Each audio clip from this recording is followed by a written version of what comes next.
Guruji started his journey from a very small village in Gujarat and now we are sitting here in Siddhashram in London Harrow. ये सिद्धाश्रम क्या है? जैसे कि एक पत्थर को एक कारीगर एक प्रतिमा बनाता है और वैसे ही एक गुरु ने मुझे इस पत्थर को देखा और उसमें मूर्ति बनाने की कोशिश की और पत्थर ने उस सहन शक्ति प्राप्त की, इसीलिए वो मूर्ति बनी और आज समाज के सामने। तो आपको लगता है कि नाम का प्रभाव होता है लोगों में? जैसे कि राजेश से राजेश्वर आप बने, तो क्या आपकी लाइफ में कुछ चेंजेस आए? डेफिनेटली स्पिरिचुअली आप काफी एक्टिव हो गए, बट क्या नाम का कुछ रोल होता है आपके जीवन में? कितने साल हो गए यहाँ यूके में आप बताएंगे, और इस आश्रम को एस्टेब्लिश करने में आपकी क्या क्या चैलेंजेस थे? हमारे शास्त्रों के अंदर सबसे पहला ज्ञान दिया जाता है वसुधैव कुटुंबकम। हम वसुधैव कुटुंबकम की बात करते कि we are in one under one sky, मगर क्या हमारे एक हिंदू से अलावा कोई और व्यक्ति आता है हम सम्मान देते हैं? नहीं देते। तो सम्मान देने का कार्य ही तो इंटरफेथ है। अगर आप एक आइलैंड में फंस गए, आप सिर्फ एक किसी आदमी को अपने साथ ले जा सकते हैं, एक कोई किताब ले जा सकते हैं और कोई और एक चीज ले जा सकते हैं। 3 things you can take on a deserted island. What would be those 3? Namaste and welcome to Global Desi Podcast. To celebrate the incredible journey of the 30 million global Indians settled outside India, we're here to shine a light on the extraordinary stories of people from all walks of life. Namaste and welcome to another episode of Global Desi Podcast, GDP with PD, where we uncover the stories of India, its spiritual, cultural and economic concepts. And today we have the honor to have a special guest with us, Guruji, Guru Raj Rajeshwar Ji, a spiritual beacon of Indian community in the UK. Guruji started his journey from a very small village in Gujarat and now we are sitting here in Siddhashram in London Harrow. So Guruji, आप अपने बारे में कुछ बताएंगे कि आप ये सिद्धाश्रम क्या है? What is this Siddhashram and क्या आपने establish किया? Siddhashram is a name given by saints. And when you read the Ramayana, the Vishwamitra का भी आश्रम का नाम सिद्धाश्रम उसमें उल्लेख आता है। ये हमारे गुरुजी की परंपरा में से इसे सिद्धाश्रम नाम आया जो मुझे मिला। और सिद्धाश्रम का मूल अर्थ आश्रम का अर्थ ही होता है आओ और श्रम करो, आश्रम, जिसमें एक आलसू आदमी भी एक माला पकड़ करके भगवान की तरफ जाने की कोशिश करता है। अरे वाह। एक ऐसा आश्रम जिसमें ऋषि मुनियों का अड्डा होता है। एक ऐसे लोग अपने अपने अड्डे बनाते हैं, मगर सिद्धाश्रम ऐसा है, आपने चित्र भी यहाँ देखा होगा कि बड़े से बड़े संत यहाँ आकर के एक आनंद की अनुभूति करते हैं और ये आश्रम अपना समझ करके यहाँ आते हैं। ये है सिद्धाश्रम। So Guruji, आपकी जर्नी, स्पिरिचुअल जर्नी शुरू हुई when you were 14 year old. Ji. So you took Guru Diksha and took the path of spirituality.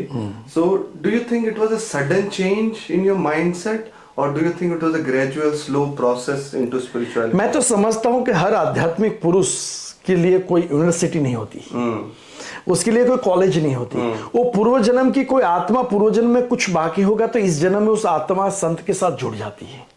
तो इस शरीर में 13-14 साल की उम्र में मुझे गुरु प्राप्त हुए, मगर उससे भी पहले जो शायद गूगल पे वो चीज नहीं होगी कि 1.5 साल की उम्र में मुझे मेरे परिवार के माध्यम से प्रमुख स्वामी महाराज ने मुझे कंठी पहनाई थी। अच्छा। तो वो 13-14 साल की उम्र से जो मिला मुझे, उसके बाद मेरी आध्यात्मिक जगत की जो यात्रा है उसमें स्पिरिचुअल जर्नी स्टार्ट हुई। उस स्पिरिचुअल जर्नी में मुझे 2 बहुत अच्छी चीज लगी कि मुझे मेरे गुरु, जिस गुरु के माध्यम से मुझे मंत्र मिला, जिस गुरु के माध्यम से मुझे दीक्षा मिली, जिस गुरु के माध्यम से मुझे आध्यात्मिक जगत का पथ मिला, और वो मेरी यात्रा चालू हुई। So ये स्वामी निखिलानंद जी मेरे जो गुरुजी है उनका जो संन्यास नाम है वो स्वामी निखिलेश्वरानंद जी महाराज, और उनका जो गृहस्थ जीवन का नाम है डॉक्टर नारायण श्रीमाली जी। Sorry, Doctor? नारायण दत्त श्रीमाली जी। Okay. तो he played a pivotal role in shaping your spiritual life. जैसे कि एक पत्थर को एक कारीगर एक प्रतिमा बनाता है और वैसे ही एक गुरु ने मेरे रूप में मुझे इस पत्थर को देखा और उसमें मूर्ति बनाने की कोशिश की और पत्थर ने उस सहन शक्ति प्राप्त की, इसीलिए वो मूर्ति बनी और आज समाज के सामने हूँ सेवा। क्या बात है। तो गुरुजी, जैसे आपने कहा कि पहले आपके गुरुजी का एक ऑफिशियल घरेलू नाम था, then he got a spiritual name. आपका भी नाम पहले राजेश? मेरा जो गृहस्थ जीवन, और मेरा आज भी गृहस्थ ही हूँ मैं, मगर मेरा बाय बर्थ जो मेरे माँ बाप ने नाम दिया था वो राजेश, उसके बाद राज राजेश्वर। फिर उसमें संतों के माध्यम से मुझे नाम प्राप्त हुआ राज राजेश्वर गुरुजी। तो मेरे ख्याल से मेरा भी सौभाग्य है कि हर व्यक्ति का नाम एक माँ बाप तो रखता है, मगर उस व्यक्ति कुछ कार्य करता है तो उसके पीछे नाम उसी राजेश से लेकर के राज राजेश्वर मिला, वही भगवान शिव का नाम है। और मैं एक शिव का भक्त हूँ, वो नाम से मिला। और मैं तो ये कहता हूँ कि अगर कोई नाम मुझे इस नाम से बुला रहा है तो मैं तो भगवान से, गुरु से प्रार्थना करता हूँ कि वो मेरे नाम के माध्यम से भगवान शिव को तो याद कर रहा है। सही बात है। तो आपको लगता है कि नाम का प्रभाव होता है लोगों में? जैसे कि राजेश से राज राजेश्वर आप बने, तो क्या आपकी लाइफ में कुछ चेंजेस आए? डेफिनेटली स्पिरिचुअली आप काफ़ी एक्टिव हो गए, बट क्या नाम का कुछ रोल होता है आपके जीवन में? जैसे एक सामान्य व्यक्ति घर में बड़ा होता है, बड़े होते चिंटू पिंटू किंटू जो भी नाम रखते हैं, उस नाम रखने के बाद वो जब कॉलेज में जाता है, कुछ IAS ऑफिसर बनता है, तो आगे लिखता है कि सर IPS ऑफिसर आए, कलेक्टर्स आए, तो उनको लगता है कि मैंने जो पढ़ाई की उस पढ़ाई के साथ मुझे नाम, जो नेम और फेम मिल रहा है। तो वैसे ही जैसे कि एक प्रधानमंत्री जब एक छोटे गांव से लेकर जब प्रधानमंत्री बनता तो आगे लग जाता है प्रधानमंत्री, आदरणीय श्री श्री श्री जो भी। तो आध्यात्मिक जगत में भी यही है, गुरु अपने एक व्यक्ति को एक बालक के रूप में चुनता है, उसके बाद उसका जो नाम गृहस्थ जीवन से माँ बाप से जो मिला है, मगर उसको क्या कार्य करना है, कि किस कार्य के लिए अनुकूल है, उस रूप से उसको नाम दिया जाता है। और जब नाम मिलता है ना, उस नाम से एक आध्यात्मिक जगत की चेतना उसके साथ जुड़ जाती है, आध्यात्मिक जगत की इस दिव्य शक्ति उनके साथ जुड़ जाती है। तो व्यक्ति व्यक्ति नहीं रहता, वो व्यक्ति स्थान के माध्यम से कार्य बनता है। Very nice. तो आपने अपना जीवन सर्विंग ह्यूमैनिटी के लिए लगा दिया है, और आप काफ़ी कुछ इंटरफेथ हार्मनी के लिए भी यूके में करते हैं, और हमारा सौभाग्य है कि यूके जैसी ब्रिटिश जगह में इतना अच्छा आश्रम, जैसे आपने कहा, जहाँ संतों का आगमन हो, अच्छा वातावरण हो, तो वैसा आपने इस्टेब्लिश किया। तो how much struggle did you had establishing this? Because आपको कितने साल हो गए यहाँ यूके में, आप बताएंगे, और इस आश्रम को इस्टेब्लिश करने में आपकी क्या क्या चैलेंजेस थे? बात तो स्ट्रगल की बात आई तो मैं इस देश में 18 सितंबर 1993 में सबसे पहले हिथ्रो एयरपोर्ट पर पैर रखा मैंने। और इस जर्नी को देखा जाए तो आप 30 साल 30 इयर्स प्लस हो गए। मैं इस देश में आया तो मुझे लगा कि आध्यात्मिक जगत की चेतना तो यहाँ है, मंदिर है, जाते हैं आते जाते रहते हैं, मगर मुझे कुछ ऐसा केंद्र बनाना है जिस केंद्र के माध्यम से आध्यात्मिक जगत के साथ सामाजिक सेवा कर सकूं। आध्यात्मिक जगत के साथ ऐसा ही नहीं कि जाओ मंदिर में घंट बजाओ, आरती करो और घर पे जाके बैठ जाओ, नहीं, मगर यहाँ कोई आदमी है बाहर, उसकी आंख में से आंसू आ रहा है मूर्ति को देख करके, मगर क्यों आंसू आ रहा है, पूछने वाला तो कोई चाहिए। तो मैंने क्या किया, इस चीज को लेकर के स्ट्रगलिंग तो हुई है। आपने देखा इस सिद्धाश्रम जहां बैठे हैं, इस चर्च था, अच्छा, साल्वेशन आर्मी का चर्च था, तो वो भी एक धर्म का स्थान तो था। तो उस चर्च में मैंने देखा सनातनी कार्य कैसे करें। उस सनातनी को साथ साथ मैंने इंटरफेथ, क्योंकि हमारे शास्त्रों के अंदर सबसे पहला ज्ञान दिया जाता है वसुधैव कुटुंबकम। हम सिर्फ बोलते हैं, लोग बोलते हैं हम वसुधैव कुटुंबकम, कार्य क्या करते हैं? कुछ नहीं।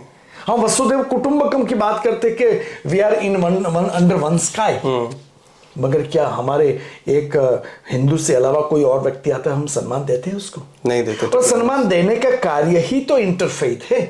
और मैं कहता हूं कल मुझे कोई हॉस्पिटल में डाल दे, मेरे खून की कमी है, तो मैं कहूंगा कि मैं तो सनातन हिंदू, मुझे खून वही चाहिए। हम तो उस वक्त एक ही लक्ष्य रखते हैं कि कौन सा खून आए इसके अंदर और मेरी जान बच जाए। सही बात।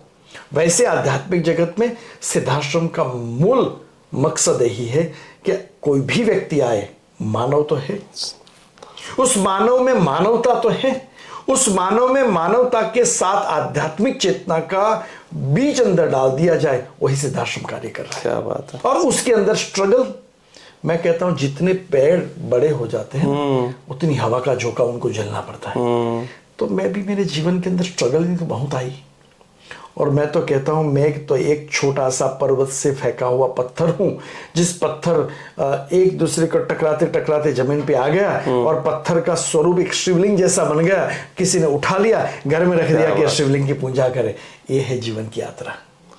जैसा आपने कहा कि जब यूके आए तो देयर वाज टेम्पल्स, मंदिर थे, but there was no centre of spirituality. तो आपने उस अध्यात्म को बढ़ाने के लिए, और आपने वहाँ कम्युनिटी तो आप, मैंने देखा है आपके सोशल मीडिया पोस्ट पे आप कम्युनिटी पे काफ़ी एम्फेसिस करते हैं। तो how do you think that community service bring us closer to the divine? जैसे आपने कहा कि मंदिर है, मगर मैं एक गर्व के साथ कहता हूँ तो शक्तिपीठ पूरे इंग्लैंड में एक ही है। अच्छा, मंदिर है, और मंदिर बहुत है। मैं सबको आदरणीय भाव से प्रणाम करता हूं कि इस देश में मंदिर बना के रखे समाज के लिए। मगर इस शक्तिपीठ के साथ मैंने, जैसे आपने कहा कि भाई सामाजिक सेवा, कम्युनिटी सर्विस, मैं तो कहता हूं कि समाज नहीं होता तो मंदिर में लोग जाते कौन? सही बात है। भगवान है मगर भक्त नहीं होता तो भगवान की पूजा कौन करता? तो मैंने समाज को साथ में रखा, समाज की सेवा को साथ में रखा, और समाज की सेवा को साथ में रखते रखते मेरे जीवन में मैंने एक लर्न किया कि मानव धर्म से बड़ा धर्म कोई नहीं। चाहे कोई भी हो, कोई भी आध्यात्मिक। अरे लोगों ने ये पृथ्वी के टुकड़े कर दिए। लोग तो आज आकाश में आई क्लाउड में लैंड सेल करने का काम कर दिया। संतों में बंटवारा कर दिया।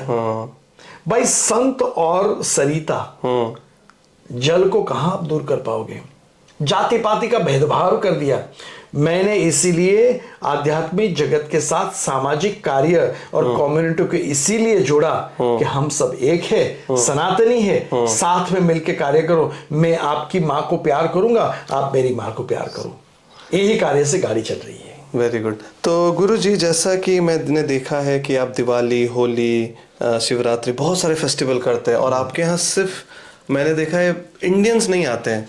It is a like mix of local British society people most of the event में आते हैं। तो आपको क्या लगता है कि जो वेस्टर्न कंट्रीज है, are they inclining towards Hinduism? मैं तो पहले कहता हूँ कि जिस देश में मैं बैठा हूँ, जिस क्रिश्चियन धरती पे मैं बैठा हूँ, जैसे मैं क्वीन को 2 बार मिला, हाँ, तो मैंने उनको सीधा बोला कि we are very grateful to you are given us opportunity to practise our religion in your country.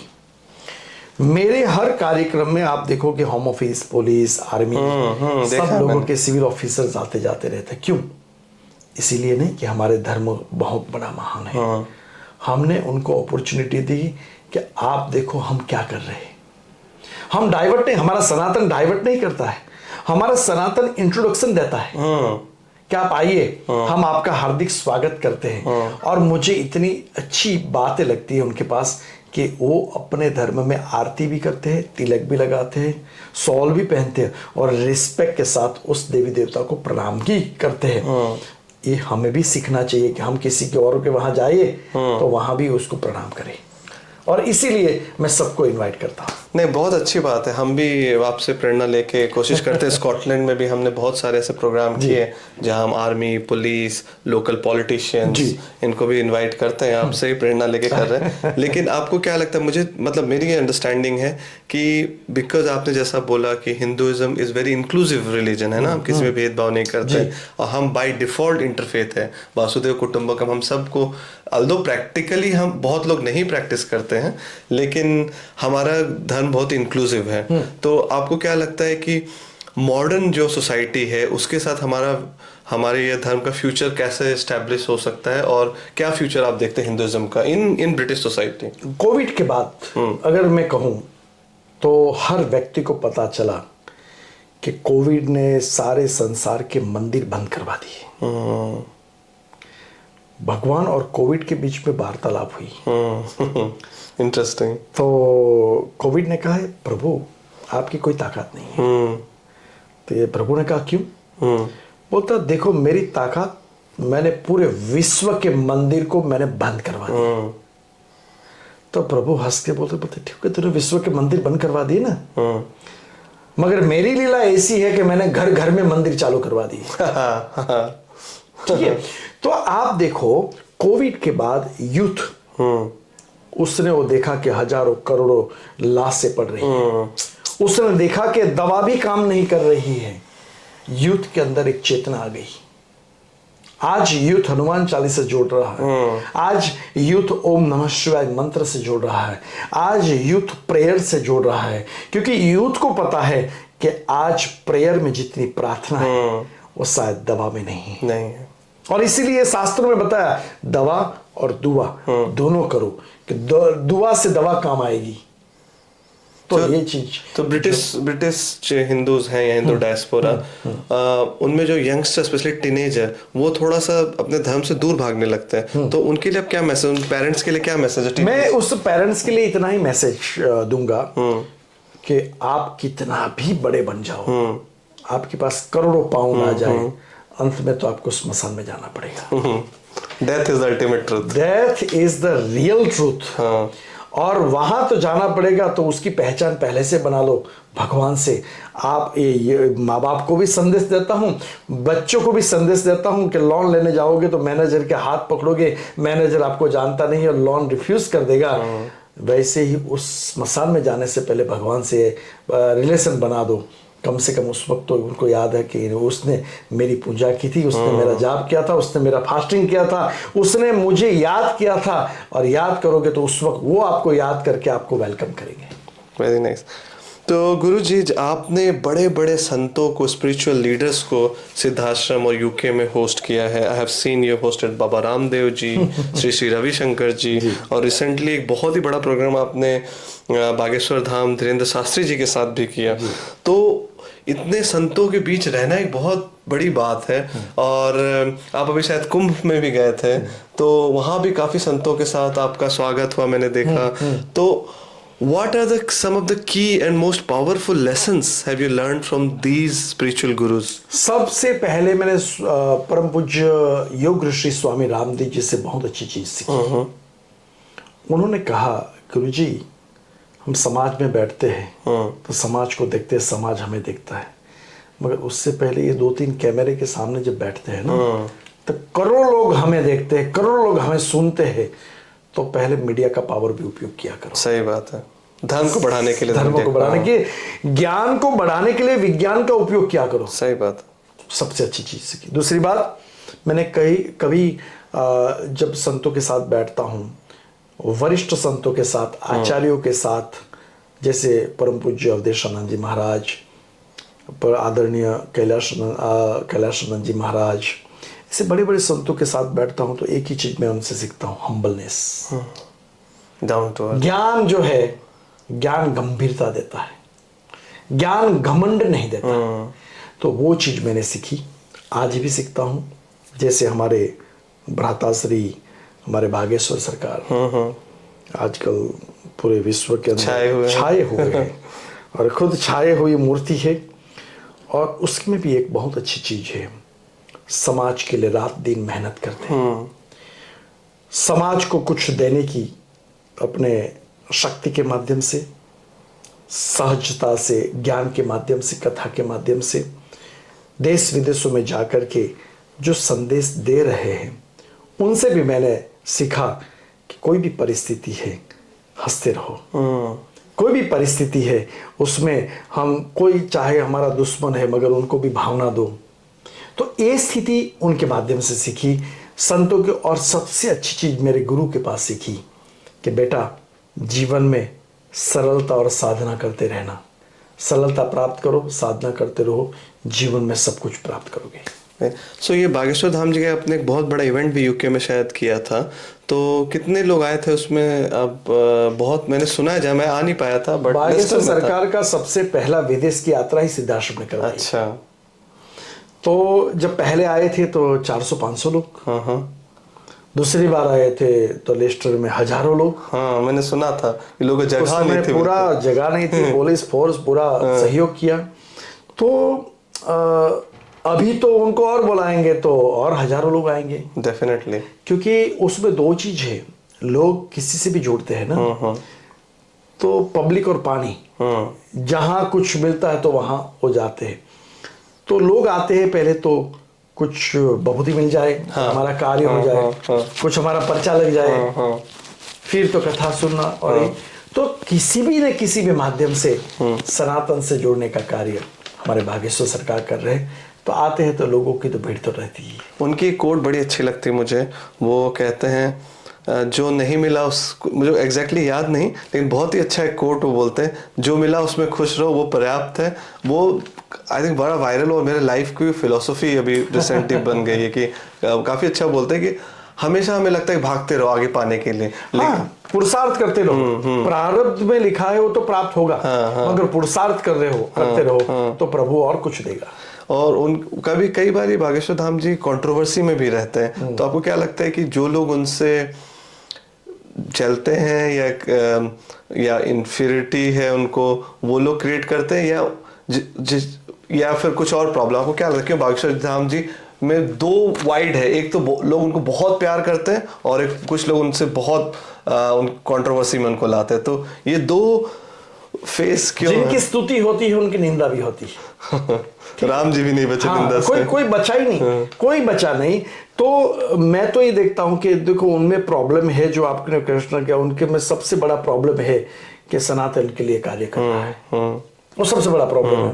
Controversy में जब रहते हैं, आप देखो किस एंगल से क्या हो, जैसे कि अभी कुंभ में उन्होंने एक कह दिया कि भाई जो मर गए सबको मोक्ष मिल जाएगा, तो उनका भाव ये नहीं था। उनका भाव ये था कि भाई धर्म के स्थान के ऊपर अगर कोई शरीर छोड़ दिया है तो भगवान के शरण में जाएगा, उनका भाव था। लोग उनको अलग रूप से देख करके, जो अगर उनको कंट्रोवर्सी समझ करके उनको मिसअंडरस्टैंडिंग कर देते हैं, तो वो तो कैसे हम समझ रहे हैं उसके ऊपर आता है। तो और बाबा रामदेव जी की आपने बात कही, तो अभी yoga, international yoga day popularise हो गया ऑल ओवर द वर्ल्ड, आप भी योगा डे होस्ट करते हैं, तो आपको क्या लगता है कि योगा आने की वजह से, जैसे हमारा पॉडकास्ट इंडियन डायस्पोरा इंडिया के लिए है, तो क्या इंडिया का सॉफ्ट पावर बहुत इंक्रीज हुआ है all over the world? Modi ji ने योगा को पॉपुलराइज कर दिया है, तो आपको क्या लगता है कि लेकिन अभी भी योगा को लेके मिसकंसेप्शन है, स्पेशली इन वेस्टर्न सोसाइटी। उनको लगता है सिर्फ फिजिकल स्ट्रेच करना और ये सूर्य नमस्कार करना ही योगा है। Yoga is much deeper. तो for our audience who are non Hindus और trying to understand the Hindu philosophy, how would you define yoga? I can say the yoga is not only exercise. The monkey is doing the exercise every day on the tree. That not means they are doing the yoga. But as a human, when they do yoga, they use body, mind and soul. When the three things together, that is called yoga. Yoga Body, means mind and soul. Right. Yoga means is connecting. Connecting what? Your physical body is connecting with the spiritual energy. Yeah. Your mind is connecting with the soul. Your mind and your physical body is connected with the divine energy, which is creating positivity in life. You will destroy all negativity. You will be destroying all the depression and stress from your life, and that is called yoga. So it's a modern tool for well-being.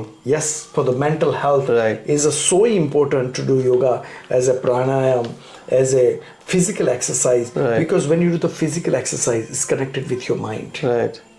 Sports, what is a sports? Yeah. Why the people doing sports? Is one kind of yoga. Is a technical way. They are doing like a football, they are doing a volleyball. Right. They're all type. End of the day, you are using a physical body. Right. So, but it is not just physical exercise, it is beyond that. Beyond the physical exercise, that is called yoga. Yeah. Very nice. यहाँ आरती भी चालू हो गई है. So Guruji, you have been meeting high profile people. You met Prime Minister Modi ji, Prime Minister Rishi Sunak, and you always been awarded with so many global award across the globe. और High Commission भी आपसे वो करता है. तो what do you think is the next phase for India? जो India अभी world economy is not doing very well, whether it's in United Kingdom or USA, but India is still at a very growing economy. So what do you think about, after meeting all these leaders, what is their view of India, the new India? I think so. This all credit goes to our saints who create the India's spiritual environment. Second credit to develop that craze worldwide. That is our honorable Prime Minister. Third point, economic. If you think about the economic, I think so. Each and every country is trying to learn from India how Prime Minister is doing better and better for the India. And that's the reason our saint said, विश्व गुरु. विश्व गुरु, yeah. हमारे भारत हमारा विश्व गुरु है ही नहीं, था, है और आगे भी चलता रहेगा. So this is the main key for the overseas people, global leaders, Right. which is they need to learn from India more and more. How can, हम कहते हैं ना कि भारत तो राम राज्य है, राजा राम चलाता है. तो वो जो चीज पॉजिटिविटी, हमारे भारत में गरीबी अगर कहीं भी है फिर भी 2 रोटी खाकर खुश रहते हैं. हाँ. स्ट्रेस में नहीं रहते, डिप्रेशन में नहीं रहते. तो हमारे जो बाहर के लोग डिप्रेशन की गोलियां खाना, ये खाना, कल मेरा मोर्गेज कौन भरेगा, कल मेरी लोन कहाँ से आएगी. और वो चीज हमें सीखनी है भारत से कि जो है उसमें पर्याप्त है, पूर्ण है. बागेश्वर जी का कोट है. वो भी उन्होंने संतों से सीखा कि भाई जो हमारे पास है वो पर्याप्त है, वो पर्याप्त पूर्ण है. हम और आगे बढ़ने की कोशिश करें, मगर क्यों रोते हैं, क्यों स्ट्रेस में रहते हैं, क्यों डिप्रेशन में रहते हैं. वही चीज. तो Guru ji, we are coming to the end of the podcast. अभी एक फन राउंड करेंगे, इसके बाद एक लास्ट क्वेश्चन है. Somebody I wanted to address the youth specially. They are really struggling with the growth of social media and all this. They don't find inner peace. So what 1 or 2 things they can start practicing, simple things, so that they can find inner peace? I can see, because I work with a lot of Indian students, even the student or the young people born here, they're not at peace, I can see. So 1 or 2 practical things, what you want to suggest them for inner peace? I can say any religion, any person depend is connected with any spirituality.